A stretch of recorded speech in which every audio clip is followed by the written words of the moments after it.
ছাগলীকেইটা বহুত ভাল দিয়ে, ৰাতি হ'লেও দৰমহা সোমাই যায়। আৰু কৈছে বোলে এই যে দেওবাৰতো দৰমহা সোমাই যায়। আৰু যদি মই তাত মৰি থাকো পষ্টমৰ্টেম ফ্ৰী ঘৰত দি থৈ যাব। চাকৰি কেইটা কচোন?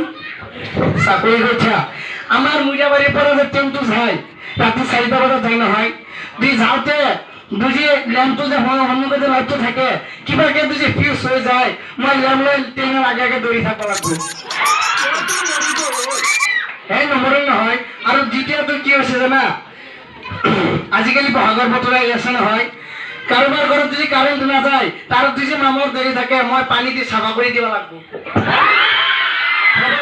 তৃতীয়টো কৈছো, তৃতীয়টো আৰুটো বস্তু খাত নামালি। তৃতীয়টো হৈছে কি জানা, এতিয়া আমাৰ ভূটানত মাতামৰিটো আছে নহয়, কিবাকে বুজি পানী আমাৰ অসমত সোমাই মই পানী গিলা ৰখাব লাগিব। পানী ৰখুৱাব পাৰিবিনে? এই কি নোখোৱাহে, মোৰ এইটো থকনা দেহা কোনে কৈছে?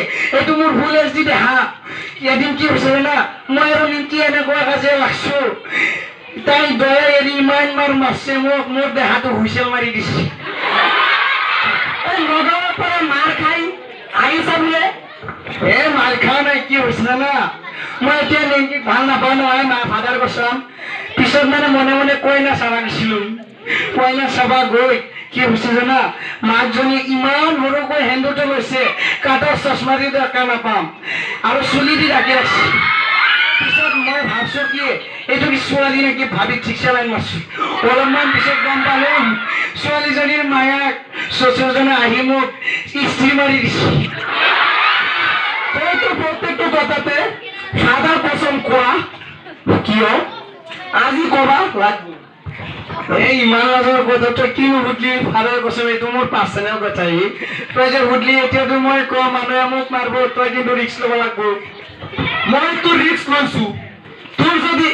তোক যদি মানুহে মাৰে মই আগতে পলাম। কি নব আগতে পলাবি? পিছনাটো মোৰ এটা মাটিত নপৰে, শৰীৰে চবকেইটা পিঠিত পৰিব। কি কম, ইমান মানুহ থোপাত নহলে মই লাজ পাম নহয়, কৈ দিব লাগিব।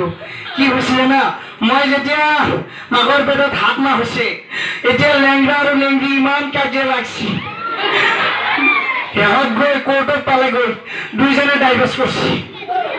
মাকজনে খঙত মোক দেউতাকৰ ওচৰত পেলাই থৈ দিছে।